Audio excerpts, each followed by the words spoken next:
सांगतो अध्यक्ष महोदय, प्रताप सरनाईक यांनी ही योजना जी आणायची विनंती केलेली आहे, या ज्येष्ठ लोकांसाठी श्रावण बाळांनी पण आपले कावड घेऊन म्हणजे कावड यात्रा केली होती। तर असे अनेक आमचे सदस्य आहेत की ते आपल्या आपल्या मतदारसंघातल्या ज्येष्ठांना तीर्थक्षेत्र यात्रा घडवतात।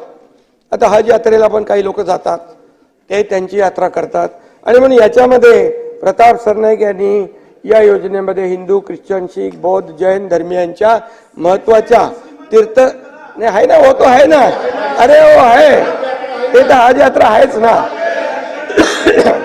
तर याच्यामध्ये या सर्व तीर्थस्थळांचा हे करावा, मुख्यमंत्री तीर्थदर्शन योजना करावी अशी मागणी आहे त्यांची।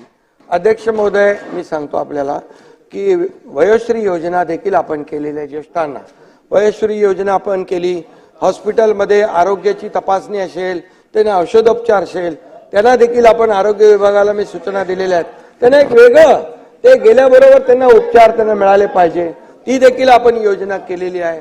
आणि ज्येष्ठांसाठी आपण ही जी काय आता आपण मुख्यमंत्री तीर्थ दर्शन योजना हे आपण सुरू करत असताना याच्यामध्ये आज आपण एक धोरण ठरवूया, एक पॉलिसी ठरवूया, नियमावली करूया आणि त्याच्यामधून दर वर्षाला किती लोकांना आपण देऊ शकतो, 5,000 लोकांना पाठवू शकतो, 10,000 लोकांना पाठवू शकतो, अशा प्रकारची नियमावली करू आणि त्या नियमावलीच्या अंतर्गत आपण बाय रोटेशन या ठिकाणी त्यांची ऑनलाईन आपण त्यांचे अर्ज मागू, ऑनलाईन अर्ज मागू आणि ही योजना जी आहे ही अतिशय सुलभपणे, बघा सगळ्यांची इच्छा नसते की इच्छा असते पण जाऊ शकत नाही, आणि मग असे जे लोक आहेत ज्यांची ऐपत आहे ते तर आपलं देवदर्शन करतातच, त्यांची मुलं परिवार यांच्या सोबत करतात, पण काही लोक आहेत त्यांची इच्छा असून देखील त्यांना करता येत नाही।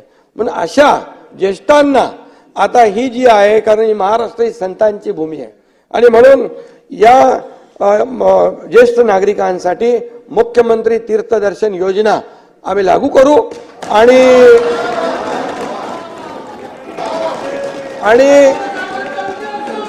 त्याचाही आशीर्वाद सरकारला मिळेल।